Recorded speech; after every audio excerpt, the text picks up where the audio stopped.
কুরআন কুরআন কুরআন কুরআন জীবন করে সুমহান কুরআন কুরআন সরল পথের পয়গাম কুরআন কুরআন। আসসালামু আলাইকুম ওয়া রাহমাতুল্লাহি ওয়া বারাকাতুহু।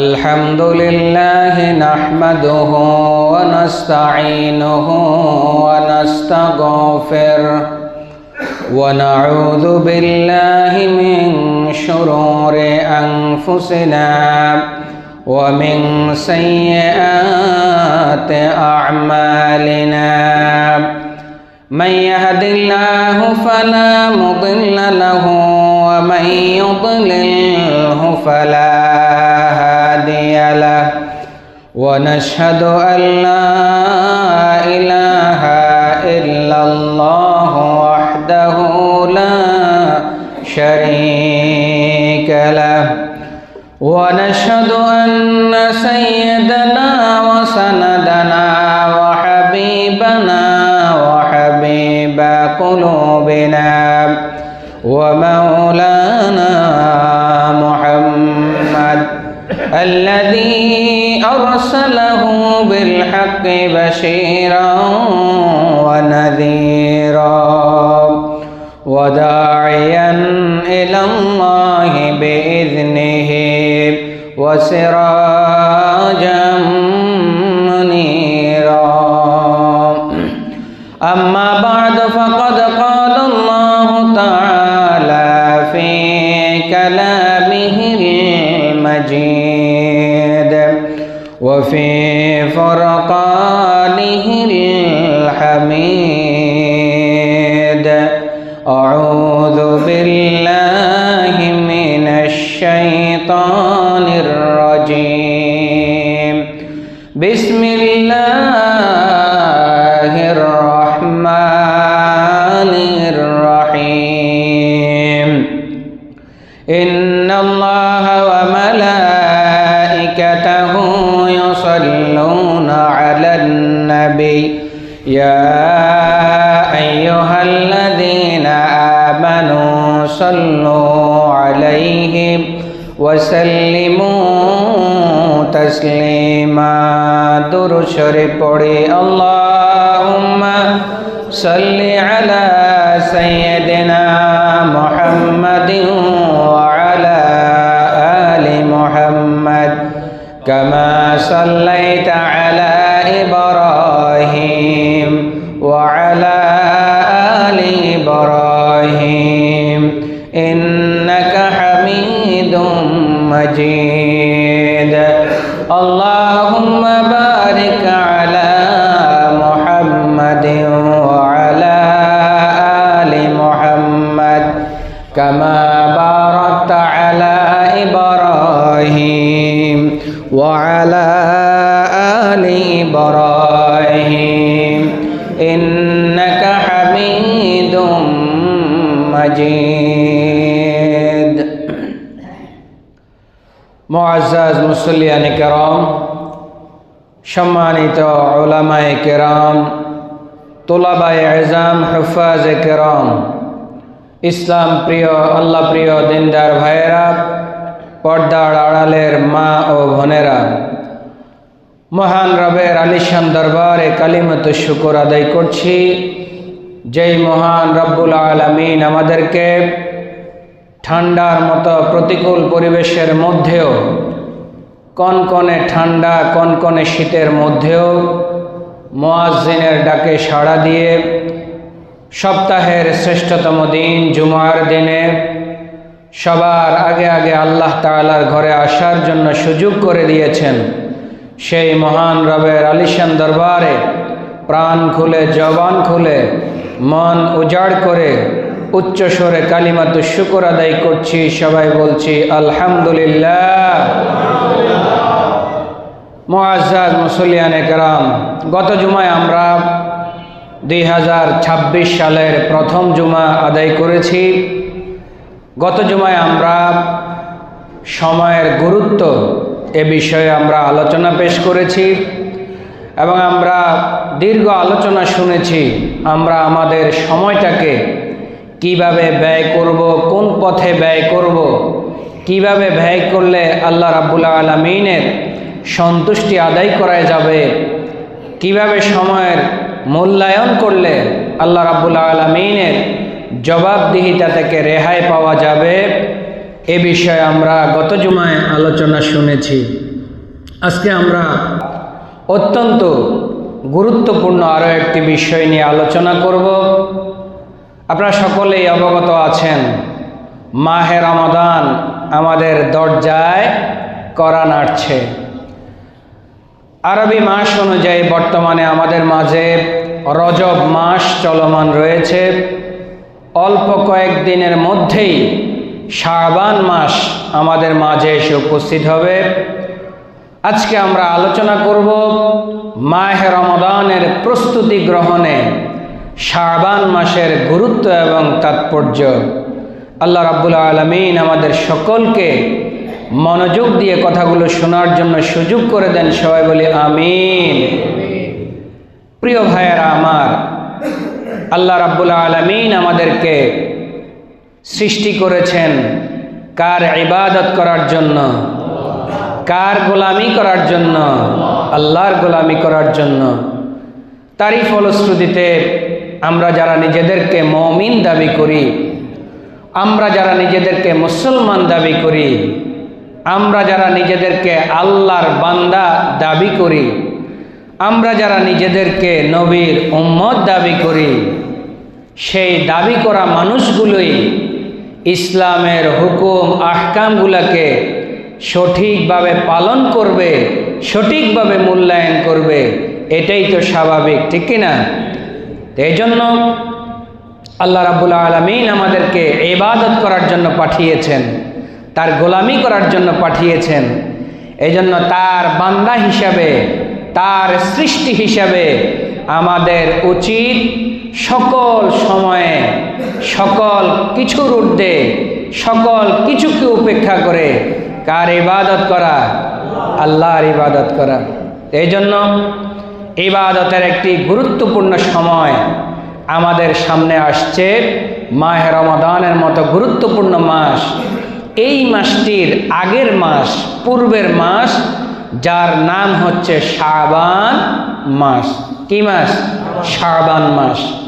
এই জন্য মাহে রমাদান যেহেতু রহমতের পয়গাম নিয়ে আমাদের সামনে হাজির হয়, বরকতের পয়গাম নিয়ে, বার্তা নিয়ে হাজির হয়, মাগফিরাতের বার্তা নিয়ে হাজির হয় এবং ইবাদত করার একটা পরিপূর্ণ মুখ্য মৌসুম হিসেবে আমাদের কাছে হাজির হয়, তার আগে আমাদের পূর্ব প্রস্তুতি গ্রহণ করা দরকার আছে না নাই? জোরে বলেন।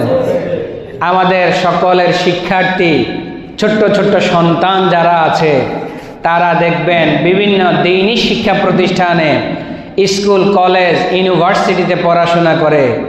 দেখবেন তাদের ফাইনাল সেমিস্টার পরীক্ষা হওয়ার আগে মডেল টেস্ট পরীক্ষা হয় কি হয় না? হয় কি হয় না? হয়। কেন হয়?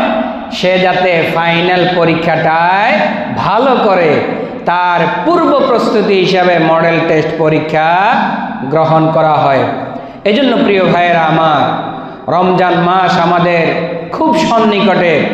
ফেব্রুয়ারি মাসের মাঝামাঝির শেষ দিক থেকেই মাহে রমাদান আমাদের শুরু হবে। তারই পূর্ব প্রস্তুতি হিসাবে শাবান মাসে আমাদেরকে প্রস্তুতি গ্রহণ করা লাগবে। এজন্য প্রিয় ভাইয়েরা আমার, আমরা আজকে শাবান মাসে আমাদের কি কি প্রস্তুতি গ্রহণ করা দরকার, সাহাবায়ে কেরাম কি করেছেন, আল্লাহ রাসূল কি করেছেন, এ বিষয়ে আমরা আলোচনা শুনবো ইনশাআল্লাহ।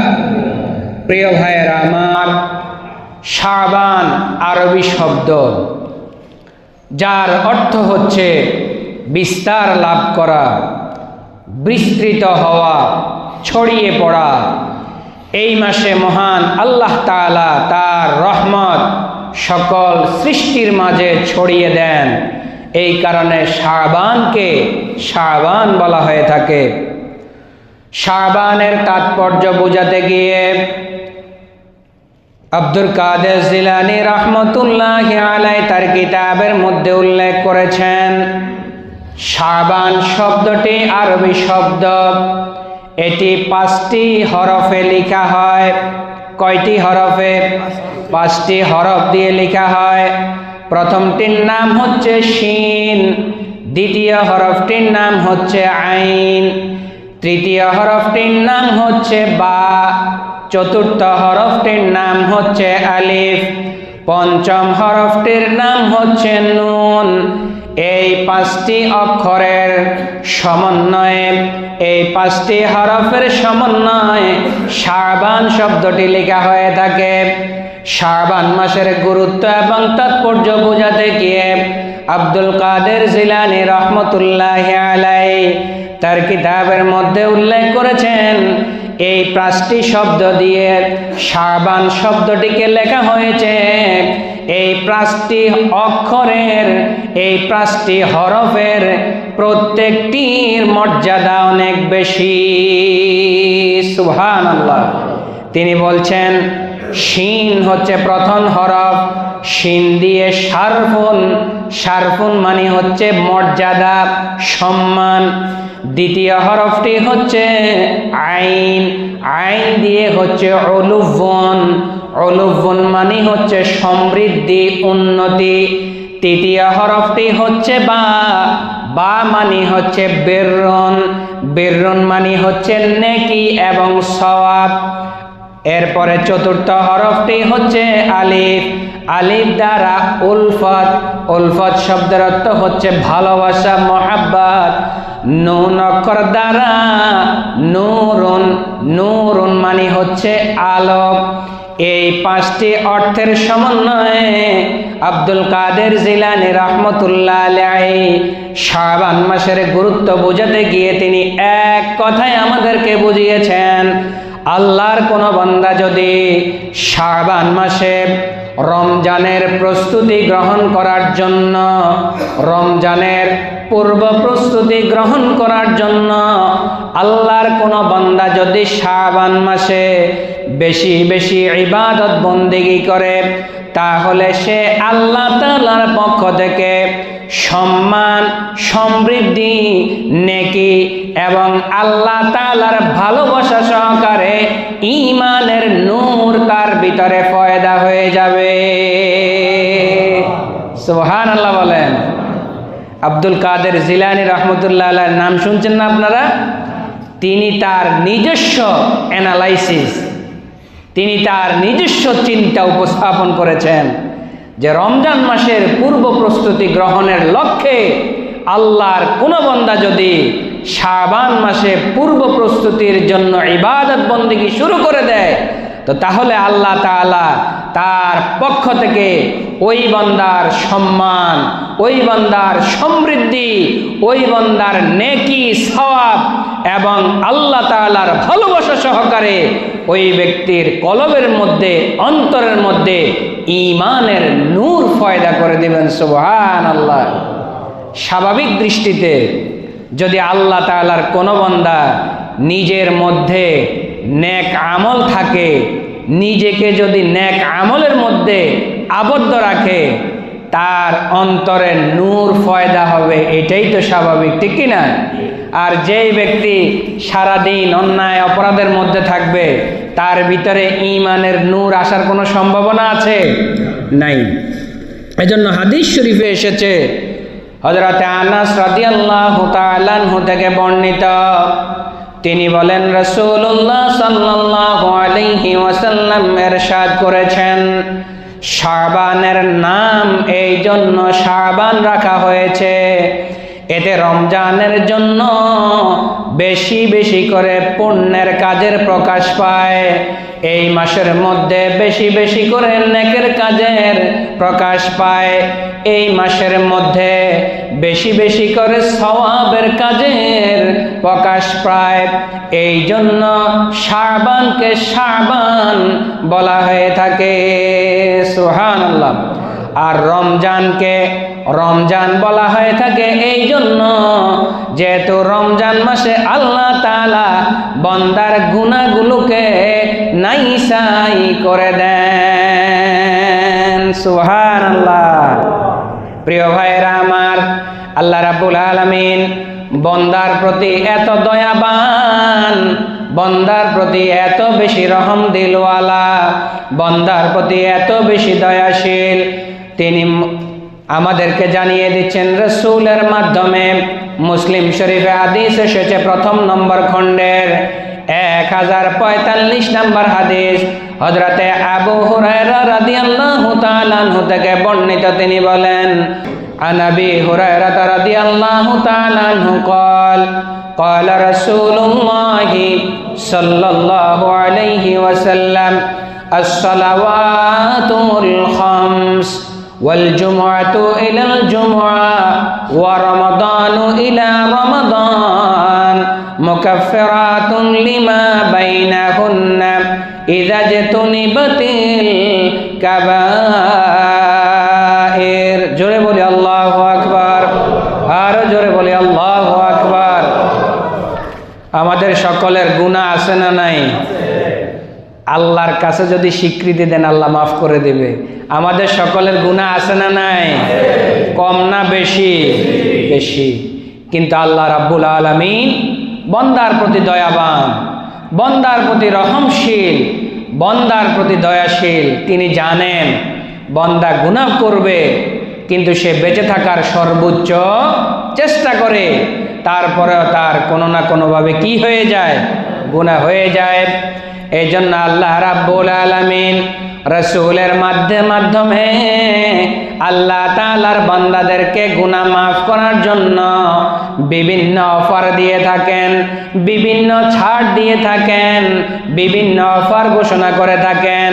তার মধ্য থেকে অন্যতম একটি অফার হচ্ছে হযরতে আবু হুরায়রা রাদিয়াল্লাহু তাআলা আনহু থেকে বর্ণিত। তিনি বলেন, রাসূল বলেছেন, as-salawatul khams, নামাজ কয় ওয়াক্ত?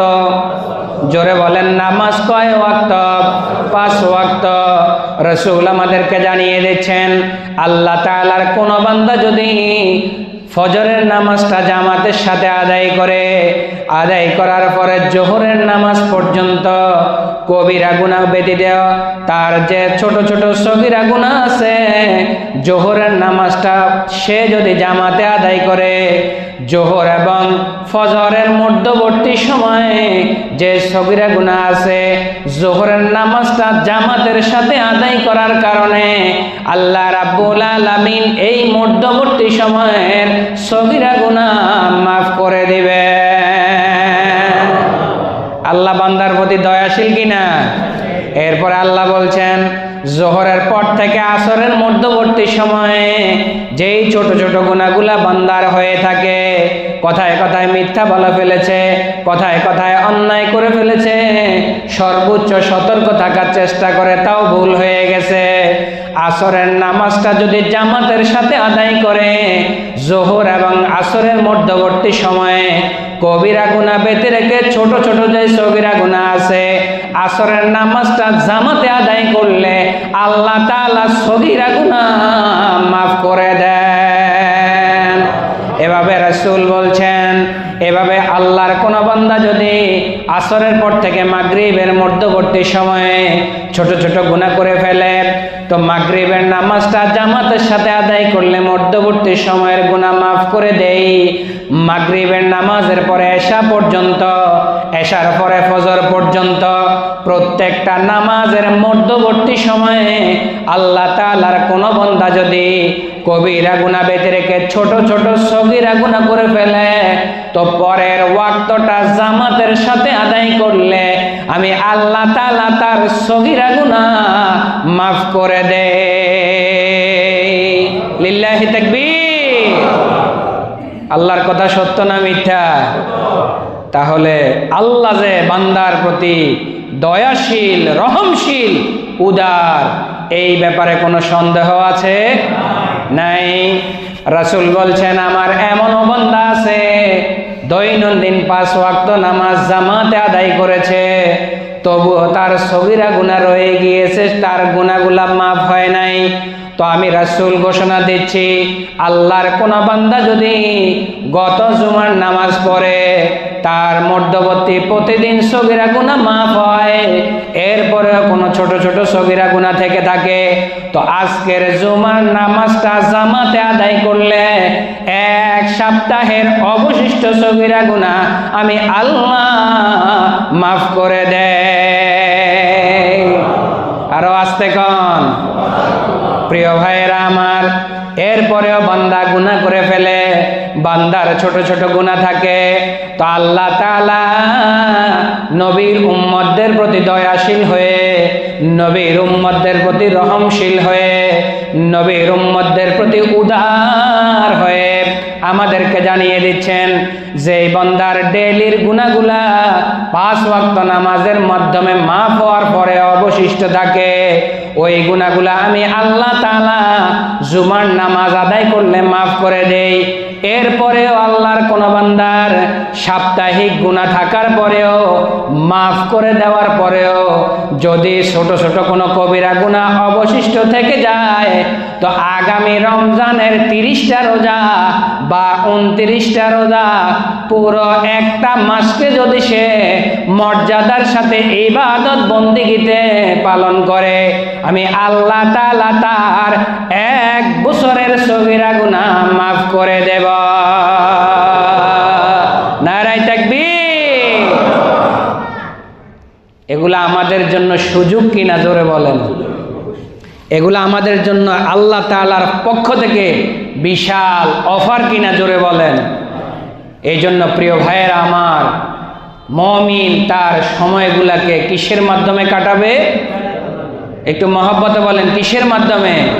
ইবাদতের মাধ্যমে কাটাবে। মানুষ হিসাবে আমাদের ভুল ত্রুটি আছে, থাকবে, এটাই স্বাভাবিক, কিন্তু ইচ্ছে করে করা যাবে না। যদি আমরা অনিচ্ছাবশত, ভুলবশত এভাবে যদি আমরা ছোট ছোট সগীরা গুনাহ করে থাকি, তো আল্লাহ তাআলা দৈনন্দিন মাফ করে দিবেন। দৈনন্দিন মাফ না হলে সপ্তাহে মাফ করে দিবেন। সপ্তাহে মাফ না হলে 1 বছরের অতীত জীবনের গুনাহ আল্লাহ, সুবহানাল্লাহ কোন। তাহলে সময়ের মূল্যায়ন করা দরকার আছে না নাই? এটাও কিসের সাথে সম্পৃক্ত? সময়ের সাথে। কিসের সাথে সম্পৃক্ত? সময়ের সাথে। এজন্য প্রিয় ভাইয়েরা আমার, রমজান মাস আমাদের সামনে আগমনী বার্তা দিচ্ছে। এই জন্য অল্প কয়েকদিন পরেই শাবান মাস, বা আজকের আলোচনার পর থেকেও আমরা যদি নিজেদেরকে আস্তে আস্তে গোছাতে থাকি, গুনাহ হবে না সওয়াব হবে? অসুবিধা তো নাই, ঠিক কি না? আজকের আলোচনার পর থেকে আমরা মাহে রমাদানকে যেন কামা হক্কুহু সঠিকভাবে শতভাগ মূল্যায়ন করতে পারি, ইবাদত বন্দেগীর মধ্যে আমরা যেন লিপ্ত থাকতে পারি, এই জন্য এখন থেকেই আমাদের প্রস্তুতি গ্রহণ করা দরকার আছে না নাই? কারণ আপনার আমার গুনাহ একদিনে শেষ হচ্ছে না, 1 সপ্তাহে শেষ হচ্ছে না। তাহলে 1 সপ্তাহে যেটা শেষ হচ্ছে না, সেটা মাপ পাওয়ার সুবর্ণ সুযোগ কোন মাস? জোরে বলেন, কোন মাস? তাহলে সেই মাসকে সঠিকভাবে মূল্যায়ন করার জন্য আমাদের করণীয়, প্রিয় ভাইয়েরা আমার, রমজান মাসের পূর্ব প্রস্তুতি গ্রহণ করার জন্য শাবান মাসে আমাদের করণীয়।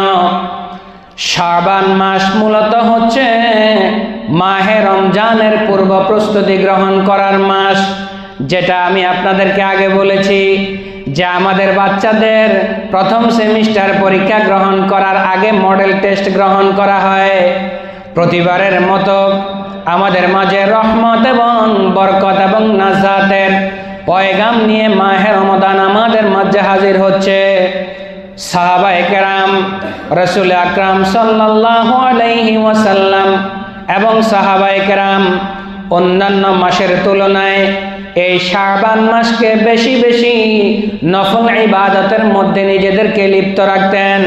কোরআন তেলাওয়াতের মধ্যে নিজেদেরকে লিপ্ত রাখতেন, নফল ইবাদতের মধ্যে নিজেদেরকে লিপ্ত রাখতেন, নফল নামাজের ক্ষেত্রে নিজেদেরকে লিপ্ত রাখতেন।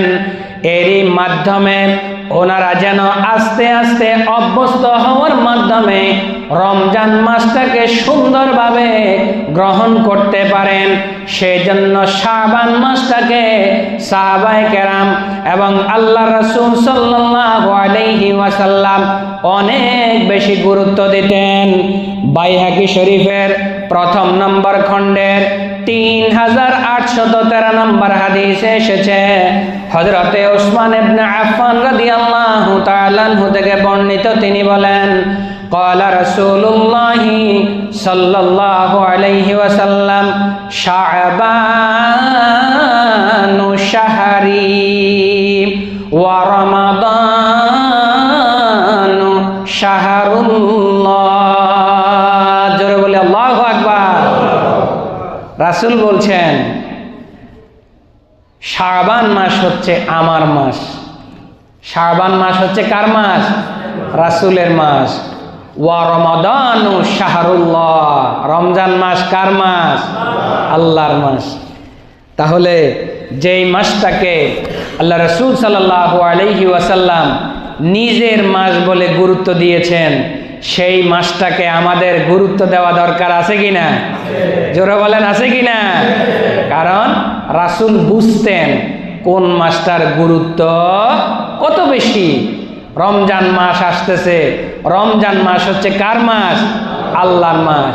এই মাসের মধ্যে একটা ফরজ ইবাদত করলে আল্লাহ কয়টা ফরজের সওয়াব দেন?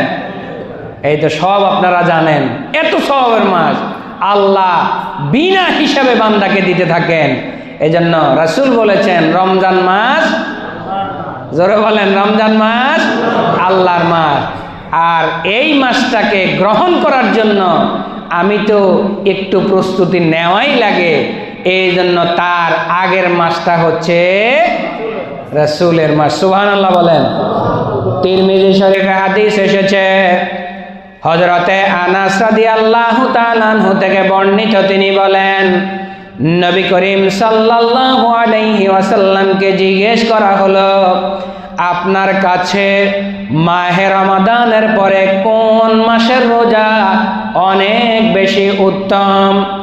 রাসূলুল্লাহ সাল্লাল্লাহু আলাইহি ওয়াসাল্লাম উত্তর দিয়েছেন, রমজান মাসের সম্মান প্রদর্শন করবে, রমজান মাসের পূর্ব প্রস্তুতি গ্রহণের লক্ষ্যে, রমজান মাসটাকে স্বাগত জানানোর লক্ষ্যে, রমজান মাসের পূর্ব প্রস্তুতি গ্রহণ করার লক্ষ্যে শাবান মাসে যেই রোজাটা রাখা হয়, রমজানের পরে আমি রাসূলের কাছে ওই রোজাটা অনেক বেশি উত্তম। সুবহানাল্লাহ। তাহলে শাবান মাসে আমাদেরকে কিছু কিছু রোজা রেখে আস্তে আস্তে অভ্যস্ত হওয়া লাগবে কিনা? হুট করে রমজান মাস আসলে প্রথম দিন জোহরের নামাজের পরে জিহ্বা বাইর হয়ে যায়, এরপরে বিছানা খোঁজে, একটু ঘুমাবে, একটু শুইবে, একটু রেস্ট নিবে। কি কথা ঠিক কি না? প্রথম দুই একদিন এটা আমাদের হয়, কারণ হচ্ছে এটাকে গ্রহণ করার জন্য আগের প্রস্তুতি আমাদের নাই। এজন্য প্রথম দিন আমাদের লালা বাইর হয়ে যায়, জিহ্বা বাইর হয়ে যায়, দম বন্ধ হয়ে যায়, ক্ষুধায় পেটের জ্বালায় আমাদের নিঃশ্বাস বন্ধ হয়ে যায়, যার কারণে জোহরের নামাজটা কোনো রকম পড়ে ল্যাপ মোচড় দিয়ে অথবা কাঁথা মোচড় দিয়ে এক ঘুম, আসরের নামাজে উঠবে, জামাতে হাজির হবে, বাস একটা বিশাল সময় চলে গেল। এই যে একটা ব্যর্থতা, এই ব্যর্থতা আমার আপনার রমজানকে গ্রহণ করার পূর্ব প্রস্তুতি না থাকার। কি আমার কথা রাইট না রং? রাইট। আমরা যদি আগে থেকে দুই চারটা 5-7টা রোজা রেখে রেখে যদি আমরা অভ্যস্ত হতাম, তাহলে প্রথম দিন আমাদের কাছে, দ্বিতীয় দিন আমাদের কাছে কষ্ট গড়ি দেখে, হায় হায় রে মাগরিবের নামাজের আর কতক্ষণ আছে, মুয়াজ্জিন কখন আজান দিবে, মুড়ি ছোলা তারপরে হাবি যাবে, এগুলো খালি বলের মধ্যে একটু একটু লড়ায়, আর মুয়াজ্জিনের খালি একটু পরে পরে দমক দেয়। এই বেটা এখনো বাইরে কি করে, একটু মাইকে আওয়াজ দেয় না কেন? কি কথা ঠিক না বেটি? তো এই জন্য প্রিয় ভাইয়েরা আমার, রাসূল বলেছেন রমজানের পূর্ব প্রস্তুতি গ্রহণ করার জন্য, রমজানকে সম্মান প্রদর্শন করার জন্য, রমজানকে রিসিভ করার জন্য যেই রোজাটা শাবান মাসে রাখা হয় পরীক্ষামূলকভাবে, ওই রোজাটা রমজানের রোজার পরে আমি রাসূলের কাছে অনেক বেশি উত্তম। জোরে কোন সুবহানাল্লাহ। আমাদের যাদের সুযোগ আছে 2-1টা রোজা, 2-4-5টা রোজা রাখবো তো ইনশাআল্লাহ, চেষ্টা করব সবাই। আল্লাহ আমাদেরকে সুযোগ করে দেন, সবাই বলে আমিন। প্রিয় ভাইয়েরা আমার, আবু দাউদ শরীফে হাদিস এসেছে, হযরতে আম্মা জান আয়েশা রাদিয়াল্লাহু তাআলা আনহা থেকে বর্ণিত, তিনি বলেন রাসূলুল্লাহ সাল্লাল্লাহু আলাইহি ওয়াসাল্লামের প্রিয় মাসের একটি মাস হচ্ছে শাবান মাস। এই মাসে নফল রোজা আদায় করেই তিনি মাহে রমজানের রোজা পালন করা শুরু করতেন। সুবহানাল্লাহ। হাদিস বলেছি একটু আগে, রমজান মাস হচ্ছে কার মাস? আল্লাহর মাস। আর শাবান মাস হচ্ছে রাসূলের মাস। ওই হাদিসের সাথে সামঞ্জস্য রেখে আম্মা জান আয়েশা রাদিয়াল্লাহু তাআলা আনহা বলেন, আল্লাহ রাসূলের 12টা মাসের মধ্যে অন্যান্য মাসের তুলনায় একটা প্রিয় মাস আছে, যার নাম হচ্ছে শাবান মাস। এই শাবান মাসটাকে তিনি রোজা রাখার মাধ্যমে, প্রস্তুতি গ্রহণ করার মাধ্যমে মাহে রমজানকে স্বাগত জানাতেন। সুবহানাল্লাহ। তাহলে এই হাদিসের মধ্যেও রোজা রাখার মেসেজ আছে না নাই? একটু আমরা চেষ্টা করব আমাদের প্রস্তুতি গ্রহণ করার জন্য। প্রিয় ভাইয়েরা আমার, মুসলিম শরীফে হাদিস এসেছে, উম্মুল মুমিনিন আম্মা জান আয়েশা রাদিয়াল্লাহু তাআলা আনহা থেকে হাদিস বর্ণিত, তিনি বলেন নবী করিম সাল্লাল্লাহু আলাইহি ওয়াসাল্লাম কখনো রোজা রাখতে শুরু করলে, নফল রোজা রাখতে শুরু করলে আমরা বলা বলি করতাম, মনে হয় তিনি আর রমজানের রোজার বিরতি তিনি দিবেন না। আবার তিনি যখন নফল রোজা রাখা ছেড়ে দিতেন, তখন আমরা বলা বলি করতাম তিনি মনে হয় আর নফল রোজা আবার শুরু করবেন না। কিন্তু আমি রাসূলুল্লাহ সাল্লাল্লাহু আলাইহি ওয়াসাল্লামকে রমজান ব্যতীত অন্য কোন মাসে 1 মাস রোজা পালন করতে দেখি নেই, শুধুমাত্র শাবান মাস ব্যতী রেখে। সুবহানাল্লাহ। আম্মা জান আয়েশা রাদিয়াল্লাহু তাআলা আনহা বলছেন, রাসূল কত কথা বলতে গেলে সময়ের সাথে তাল পাওয়া যায় না। আল্লাহ রাসূলের জীবনে গুনাহ আছে? জোরে বলেন আছে? এগুলা আগে আলোচনায় বলেছি। আল্লাহ আমাদের প্রিয় নবীর অতীত জীবনের, পরবর্তী জীবনের সমস্ত গুনাহ, তারপরেও তিনি রাতের বেলায় নামাজে দাঁড়াতেন কিনা? জোরে বলেন, দাঁড়াতেন কিনা? ইয়া আইয়ুহাল মুযাম্মিল কুমিল লাইলা ইল্লা কালিলা নিসফাহু আও ইনকুস মিনহু কালিলা। আম্মা জানরা বলতেন, ও প্রাণের নবী, ও প্রিয় নবী, আল্লাহ রাব্বুল আলামিন কোরআনুল কারীমের মধ্যে স্বীকৃতি দিয়েছেন, সার্টিফাই করেছেন, সার্টিফিকেট দিয়েছেন, আল্লাহ তাআলা আপনার সারা জীবনের সমস্ত গুনাহকে মাফ করে দিয়েছেন। তবুও কেন আপনি রাতের বেলায় দাঁড়িয়ে দাঁড়িয়ে পা মোবারককে ফুলিয়ে ফুলিয়ে আল্লাহ তাআলার ইবাদতের মধ্যে সময় কাটান? আম্মা জানরা জিজ্ঞেস করেছেন, তো রাসূল উত্তর দিয়েছেন, যেই আল্লাহ আমাকে এত বড় নিয়ামত দিয়েছেন, আমি কি সে আল্লাহর শুকরিয়া আদায় করব না? সুবহানাল্লাহ। আসতে বলেন, আরো জোরে কান সুবহানাল্লাহ। যেই আল্লাহ আমাকে এত বড় নিয়ামত দিয়েছেন, আমি কি সেই আল্লাহ তাআলার শুকরিয়া আদায় করব না? এই জন্য রাসূলের সমস্ত গুনাহ মাফ, তারপরেও রাসূল নফল ইবাদতের মধ্যে ইবাদত করতে করতে তিনি রাত পার করে দিতেন, নফল রোজা রাখতেন। এজন্য আম্মাজান আয়েশা রাদিয়াল্লাহু তাআলা আনহা বলছেন, রাসূল যখন নফল রোজা রাখা শুরু করতেন তা আমরা মনে করতাম তিনি মনে হয় নফল রোজা রাখা আর ছাড়বেন না, উনি রাখতেই থাকবেন। আবার যখন তিনি বিরতি দিতেন আমাদের মনে হতো তিনি মনে হয় আর নফল রোজা রাখবেন না। কিন্তু এই 12টা মাসের মধ্যে রমজান মাস ব্যতী রেখে আল্লাহর রাসূলকে ধারাবাহিক 1 মাস রোজা রাখতে আমি আয়েশা আর কখনো দেখি। সুবহানাল্লাহ বলেন। তাহলে রমজান মাসের প্রস্তুতি গ্রহণে শাবান মাসের গুরুত্ব আছে না নাই? জোরে বলেন, আছে না নাই? আছে। এজন্য প্রিয় ভাই, গত জুমার আলোচনার সাথে মিল রেখে আজকের আলোচনাটা নিয়ে আসলাম। শাবান মাস আর অল্প কয়েকদিন পরে শুরু হবে। আমি, আপনি, আমরা সবাই আজকের আলোচনার পর থেকে তেলাওয়াতের পরিমাণটা যদি একটু আস্তে আস্তে বাড়িয়ে দিই তাহলে রমজান মাসে আপনি 2-4 খতম দিতে পারবেন। দান সদকার পরিমাণটা এখনো থেকে যদি আমরা প্র্যাকটিস করতে পারি তাহলে রমজানে আপনার হাত থেকে পানিও ঝরবে, টাকাও ঝরবে। যদি এখন থেকে একটু নফল ইবাদত, তাসবিহ, তাহলিল যদি একটু বাড়িয়ে দিতে পারি রমজান মাসে এটা আমাদের কাছে স্বাভাবিক মনে হবে।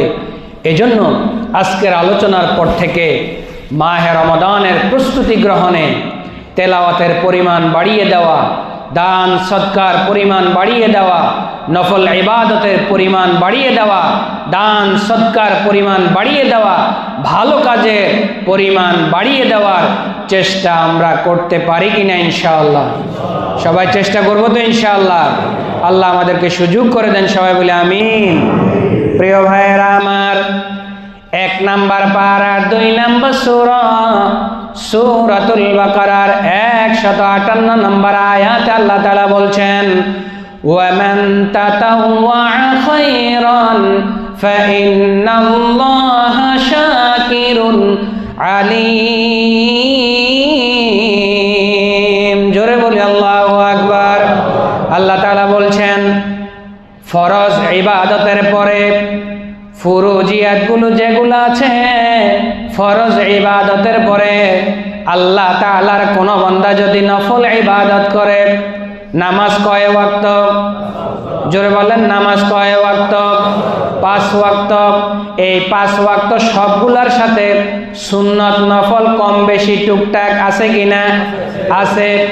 এই নামাজগুলা যদি আমরা পড়ি, পড়ার পরে যদি আমরা সবার সাথে তাল মিলিয়ে না চলে যাই, আবারও 2 রাকাত নামাজ পড়ি, 4 রাকাত নামাজ পড়ি, আমাকে কি কেউ বাধা দিবে? কেউ বাধা দিবে?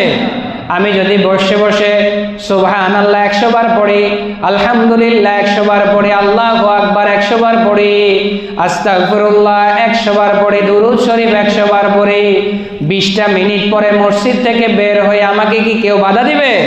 দিবে না। এজন্য আল্লাহ তাআলা বলছেন ওয়ামান তাতাওয়া খায়রান, যেই ব্যক্তি ফরজ ইবাদত করার পরে নফল ইবাদত করে, নফল তাসবিহ তাহলিল করে, নফল ইবাদত বন্দেগীতে নিজেকে লিপ্ত রাখে, নফল তেলাওয়াতের মধ্যে নিজেকে রাখে, তো আমি আল্লাহ রাব্বুল আলামিন ওই বান্দার আমল সম্পর্কে অবগত রহি। সুবহানাল্লাহ। শুধু অবগত আছি তাই নয়, ফাইন্নাল্লাহা শাকিরুন আলিম, আমি আল্লাহ তাআলা ওই বান্দার আমলের সঠিক মূল্য দিয়ে আমি তাকে পুরস্কৃত করব। সুবহানাল্লাহ। আর জোরে কান সুবহানাল্লাহ। এখানে আমরা যারা আছি সবাই নিজেদেরকে মুমিন মুসলমান দাবি করি কিনা? তো যদি করে থাকি 5 ওয়াক্ত নামাজ আবার আপনার উপর ফরজ। ধরেন আমাদের মুয়াজ্জিন সাহেব, আমি 5 ওয়াক্ত পড়লাম, পড়ার পর আমি বের হয়ে গেলাম, মুয়াজ্জিন সাহেব যদি আর 2 রাকাত নামাজ নফল পড়ে, 2টা পৃষ্ঠা কোরআন তেলাওয়াত করে, তার সওয়াবটা আমার চেয়ে কম হবে না বেশি হবে? কথা বুঝতেছেন কিনা? তাহলে ফরজ যেটা, এটা সবার জন্য সমান তালে, কিন্তু আপনি যেটা বেশি করবেন, আপনি যেটা একটু বাড়িয়ে করবেন, এটা আল্লাহ তাআলা আপনাকে অধিক পরিমাণে দিয়ে আপনার আমল নামাকে ভরপুর করে দেবেন। সুবহানাল্লাহ। এজন্য প্রিয় ভাই, আমলের পাল্লাকে বাড়ানোর জন্য, নিজের নেকির পাল্লাকে বাড়ানোর জন্য, গত জুমার আগের জুমায় সম্ভবত বলেছি, যখন কাল কিয়ামতে আমরা হাজির হব, তখন আমাদের আমল নামাল চলে আসবে ডান পৃষ্ঠার মধ্যে বা এক সাইডের পৃষ্ঠার মধ্যে আমাদের ভালো কাজগুলো আমরা দেখব। সেখানে ভালো কাজের সংখ্যা কম না বেশি? কম। কম না বেশি? কম। আর যেই পাতার মধ্যে খারাপ কাজগুলা লেখা আছে, ওইগুলা কম না বেশি? বেশি। তখন আমাদের আফসোস করা ছাড়া আর কিছুই থাকবে না। এই জন্য প্রিয় ভাই, আমি সহ আমরা সবাই মিলে 5 ওয়াক্ত নামাজ ফরজ, এটা সবাই পড়বে। সবাই পড়া, তার উপরে ফরজে আইন, শুধু ফরজ না, ফরজে আইন। আমি যদি 2 রাকাত বেশি পড়ি, আমি যদি 100 বার তাসবিহ তাহলিল করি, আমি যদি সবার সাথে না যাইয়া 5টা পৃষ্ঠা তেলাওয়াত করে তারপরে বের হই, আমার আমলের পাল্লাটা ভারী হবে না ভাই? একটু বলেন না, ভারী হবে না? এই জন্য সবার সাথে তাল মিলানো যাবে না, সবার সাথে তাল মিলিয়ে চলা যাবে না। নিজের আমলের পাল্লাকে ভারী করার জন্য ব্যতিক্রমী চিন্তা আমাদের করা লাগবে কি না? দিন শেষে সবার সাথে তাল মিলাবেন, তখন দেখবেন আপনার বন্ধুও জাহান্নামে যায়, আপনিও জাহান্নামে যাচ্ছেন, আপনার বন্ধু বিচার হচ্ছে, আপনারও বিচার হচ্ছে। তাহলে তাল মিলিয়ে লাভটা কি? বরঞ্চ সময়টাকে যদি সঠিকভাবে মূল্যায়ন করতে পারি, অতিরিক্ত কাজ করতে পারি, তাহলে আল্লাহ তাআলা নেয়ামত দিয়ে, সওয়াব দিয়ে ভরপুর করে দেবেন। আমরা অফিস আদালতে যারা চাকরি বাকরি করি, আমাদের ধরেন একজনের বেতন 20,000 টাকা, কিন্তু সে যদি 1 ঘন্টা ওভার টাইম করে, তাকে কি 20,000 টাকাই বেতন দেয় না আরো 200-500 টাকা বাড়ায় দেয়?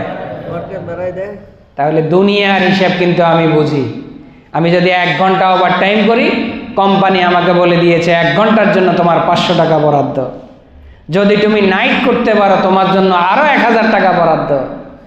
তাহলে দুনিয়ার টাকার অঙ্কের হিসাব নিকাশ আমি আর আপনি ভালোই বুঝি, কিন্তু আমার আপনার আখিরাতের হিসাব, যেটা দিয়ে আমি আরেকজনের উপরে বেতনটা যেরকম দুনিয়াতে বৃদ্ধি পাওয়াটা আমি চাই, ঠিক আখিরাতের জীবনেও ইমামের চেয়ে আমার অবস্থান যেন ভালো হয়, খতিবের চেয়ে আমার অবস্থান যেন ভালো হয়, আমার ভাইয়ের চেয়ে আমার অবস্থান যেন ভালো হয়, আমার অমুকের চেয়ে আমার অবস্থান যেন আখিরাতে ভালো হয়, এই চিন্তাও আমাদের দুনিয়ার জীবনে করা লাগবে কি লাগবে না? জোরে বলেন।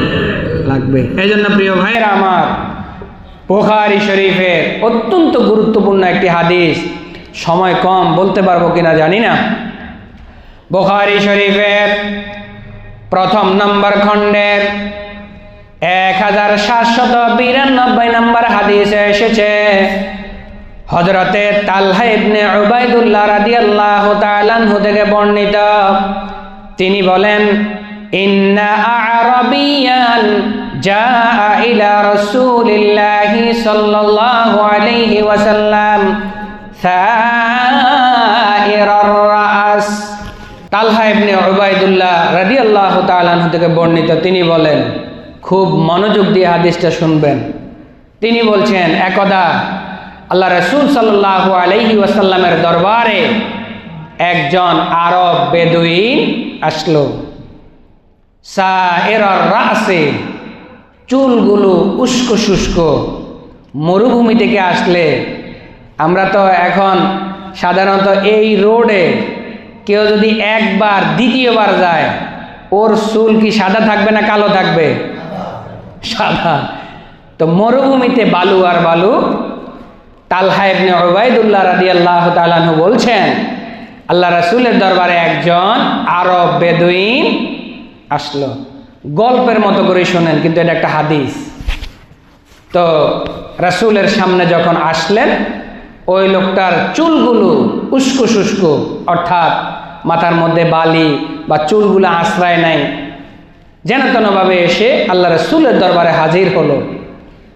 ফাকালা ইয়া রাসূলাল্লাহ, আয়েশা আল্লাহ রাসূলকে জিজ্ঞেস করলেন, হে আল্লাহ রাসূল, আখবিরনি মাযা ফারাদাল্লাহু আলাইয়া মিনাস সালাত।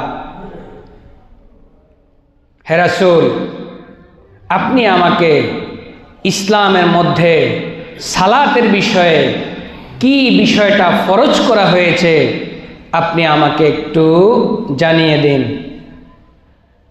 তখন রাসূল সাল্লাল্লাহু আলাইহি সাল্লাম বলছেন, আস-সালাওয়াতুল খামস, আল্লাহ তাআলা নামাজের জন্য তোমাকে দৈনন্দিন 5 ওয়াক্ত নামাজ ফরজ করে দিয়েছেন।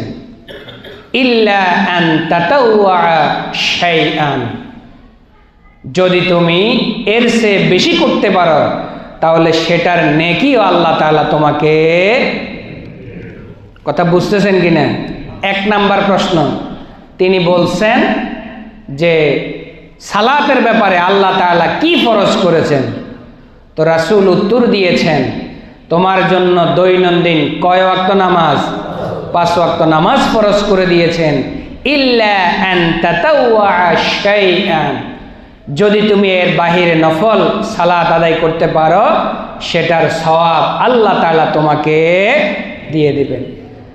দ্বিতীয় নম্বরে প্রশ্ন করেছেন, রোজার ব্যাপারে আল্লাহ তাআলা আমার উপরে কি ফরজ করেছেন সে বিষয়ে আমাকে জানিয়ে দেন। রাসূল বলছেন, আল্লাহ তাআলা তোমার উপরে মাহে রমাদানের 1 মাস রোজা ফরজ করে দিয়েছেন। ইল্লা আন তাতাওয়া শাইআন, যদি তুমি রমজান মাসের বাহিরে নফল রোজা রাখতে পারো তো আল্লাহ তাআলা সেগুলার সওয়াবও তোমাকে দিয়ে দিবেন। তৃতীয় নাম্বার প্রশ্ন জিজ্ঞেস করলেন, আল্লাহ তাআলা যাকাতের ব্যাপারে আমাদের জন্য বা আমার জন্য কি ফরজ করেছেন আপনি যদি একটু আমাকে জানিয়ে দিতেন। রাসূল তাকে যাকাতের ব্যাপারে ইসলামের যেই বিষয়গুলো আছে, যেই খুঁটিনাটি মাসআলাগুলো আছে, রাসূল তাকে জানিয়ে দিলেন। 3টা প্রশ্ন করার পরে তখন ওই ব্যক্তি বললেন, ওয়াল্লাযী আকরামাকাল্লাহ, আল্লাহর শপথ করে বলছি যেই আল্লাহ আপনাকে এত বেশি সম্মানিত করেছেন, এত বেশি মর্যাদাবান করেছেন, লা আতাতাওয়াউ শাইআন ওয়ালা আনকুসু মিম্মা ফারাদাল্লাহু শাইআন, আপনি আমাকে যেভাবে বলেছেন আমি এর থেকে 1 বিন্দু পরিমাণ কমও করব না, 1 বিন্দু পরিমাণ বেশিও করব না। সুবহানাল্লাহ। এই 3টা প্রশ্নের উত্তর জানার পরে আরব বেদুইন চলে যাচ্ছেন। ফাকালা রাসূলুল্লাহ সাল্লাল্লাহু আলাইহি ওয়াসাল্লাম, রাসূল বলছেন, আফলাহা ইন সাদাকা, যদি সে আমার কাছে যেই স্বীকারোক্তি দিয়ে গিয়েছে আমি তাকে যা জানিয়েছি সে এর চেয়ে কমও করবে না, এর চেয়ে বেশিও করবে না, যদি সে কথা সত্য বলে থাকে সে সফল কাম হয়ে গেছে। সুবহানাল্লাহ। আও দাখালাল জান্নাহ ইন সাদাকা, যদি সে সত্য বলে থাকে তো তার আমলগুলার কারণে আল্লাহ তাআলা তাকে জান্নাতে অবস্থান দিয়ে দিবেন। সুবহানাল্লাহ। তাহলে এই হাদিসের মধ্যেও ফরজ ইবাদতের পাশাপাশি নফল করার ব্যাপারে আল্লাহ রাসূল উৎসাহ দিয়েছেন কিনা? একটু বলেন না ভাই, দিয়েছেন কিনা?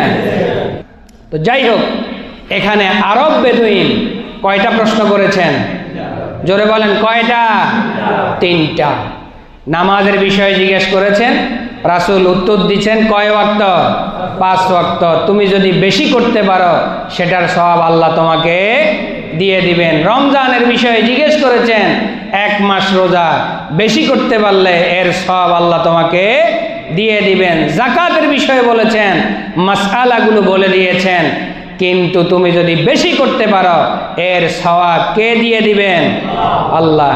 তাহলে এই আরব বেদুইন যে স্বীকারোক্তি দিয়েছেন, রাসূল বলেছেন সে যদি এই কথাগুলো সত্য বলে থাকে, আমি কমও করব না বেশিও করব না, তাহলে সে সফল কাম হয়ে আল্লাহর জান্নাতে প্রবিষ্ট হয়ে যাবে। সুবহানাল্লাহ। এজন্য প্রিয় ভাইয়েরা আমার, রাসূলুল্লাহ সাল্লাল্লাহু আলাইহি ওয়াসাল্লাম এবং সাহাবায়ে কেরাম রাদিয়াল্লাহু তাআলা আলাইহিম আজমাইন এই মাসের চাঁদ দেখলে, শাবান মাসের চাঁদ দেখলে রমজান মাসের পূর্ব প্রস্তুতি গ্রহণ করার জন্য বেশি বেশি করে নফল তেলাওয়াত করতেন, বেশি বেশি করে নফল রোজা রাখতেন, বেশি বেশি করে নিজেদেরকে ইবাদত বন্দেগীর মধ্যে শামিল রাখতেন, বেশি বেশি করে নিজেদের মধ্যে দান সদকার প্রতিযোগিতা করতেন। শাবান মাস আসলেই তারা দুনিয়াবি কর্মকাণ্ডকে একটুখানি গুছিয়ে নিতেন, যাতে করে এই শাবান মাসে নিরবিচ্ছিন্ন ইবাদত করার মধ্য দিয়ে রমজান মাসকে ইস্তেকবাল জানাতে পারেন। সুবহানাল্লাহ। কথা শেষ। এজন্য প্রিয় ভাইয়েরা আমার, মাহে রমাদান একটি গুরুত্বপূর্ণ মাস। এ ব্যাপারে তো আমরা আলোচনা সামনে করব। আলোচনা ছাড়াই তো আমরা জানি মাহে রমজান বরকতের মাস, মাহে রমজান রহমতের মাস, মাহে রমজান নাজাতের মাস, মাহে রমাদান গুনাহ মাফের মাস। বিশাল একটা সুবর্ণ সুযোগের মাস আমাদের মাঝে আগমন করছে অল্প কিছু দিনের মধ্যেই। তারই পূর্ব প্রস্তুতি নেওয়ার জন্য এখন থেকেই অভ্যস্ততা না থাকলে হুট করে কোনো কাজ করা যায় না। অভ্যস্ততা না থাকলে, অভ্যাস না থাকলে হুট করে কোনো কাজ করা যায়। এজন্য আমরা এখন থেকেই নিজেদেরকে তেলাওয়াতের মাধ্যমে প্রস্তুত করার চেষ্টা করব, নফল ইবাদতের মাধ্যমে রমজানের জন্য নিজেকে ঝালাই করার চেষ্টা করব, দান সদকার হাত প্রসারিত করার মধ্য দিয়ে নিজেদেরকে আস্তে আস্তে অভ্যস্ত করে নিব। ইবাদত বন্দেগীর মধ্যে নিজেদেরকে, নিজেদের ফ্যামিলি, নিজেদের পরিবারকে সকলকে একটা ইবাদতি পরিবার বানিয়ে আমরা যেন মাহে রমজানকে সুন্দরভাবে স্বাগত জানাতে পারি। ইবাদত করার পূর্ব প্রস্তুতি নিয়ে, ইবাদত করার চিন্তা চেতনা নিয়ে, ইবাদত করার মন মানসিকতা নিয়ে আমরা যেন মাহে রমজানকে সুস্বাগতম জানাতে পারি। এখন থেকেই আমরা প্রস্তুতি গ্রহণ করব। আল্লাহ রাব্বুল আলামিন আমাদের সকলকে সুযোগ করে দেন, তৌফিক দিয়ে দেন। সবাই বলে আমিন। আরো জোরে বলে আমিন। ওয়া আখির দাওয়ানা আলহামদুলিল্লাহি রাব্বিল আলামিন। আসসালামু আলাইকুম ওয়া রাহমাতুল্লাহি ওয়া বারাকাতুহু।